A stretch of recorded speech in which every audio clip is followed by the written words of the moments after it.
ओळखले जाते. शनिवारवाडा आगाखान पॅलेस ही ऐतिहासिक स्थळे आहेत. आता आपण जाणून घेऊ.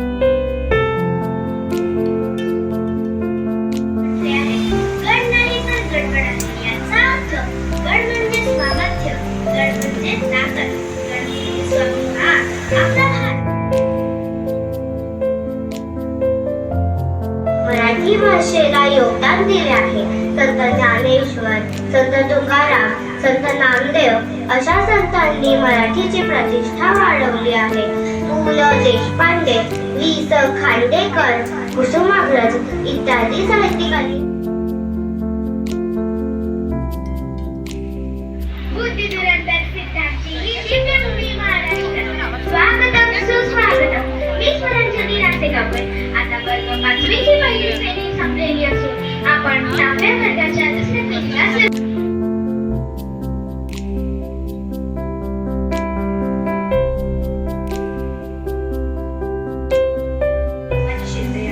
क्रीडा विश्वाबद्दल बोलायचे आहे तर महाराष्ट्रात क्रीडा परंपरा ही खूप जुनी व समृद्ध आहे. मित्रांनो, आपल्या महाराष्ट्राच्या बुलढाणा जिल्ह्यात एक अद्भुत सरोवर आहे. ते म्हणजे लोणार सरोवर. हे साधे सरोवर नाही तर सुमारे 50,000 खरा आनंद मिळवू शकतो. महाराष्ट्रात अनेक पर्यटन स्थळे आहेत. त्यामध्ये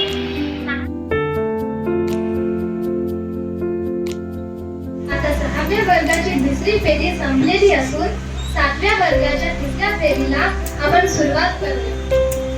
महाराष्ट्र ही संतांची भूमी आहे. महाराष्ट्रातील वारकरी सर्वप्रथम अभिवादन करीत आहे. आजच्या या तिसरी ऍक्टिव्हिटीचे अध्यक्ष म्हणजे आपल्या विद्यालयाच्या पर्यवेक्षिका सौ ज्योती निर्मल मॅडम, तिचे कोऑर्डिनेटर सौ प्रमुख समाजसुधारक व त्यांचे योगदान. पहिले राजा राम मोहन गड. सती प्रथा बंद करण्यासाठी केलेला संघर्ष. तयार करतो तो शब्दांची नक्षी. ज्ञानाचा प्रकाश देतो, नवी दिशा दाखवी. तोच असतो साहित्य विश्वाचा खरा शिल्पकार. तर तुम्ही मला सांगू शकाल मी कोणाबद्दल बोलत आहे? ओळखा पाहू.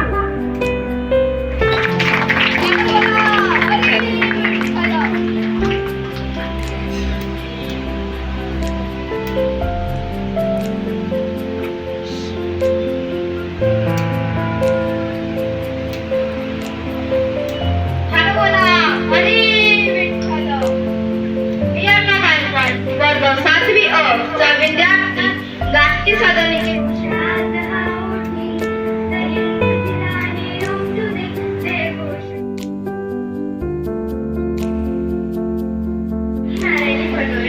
इयत्ता 6वी व आपल्या सर्वांना नमस्कार करते. एखादे वाक्य लिहिताना जर पूर्ण विराम दिला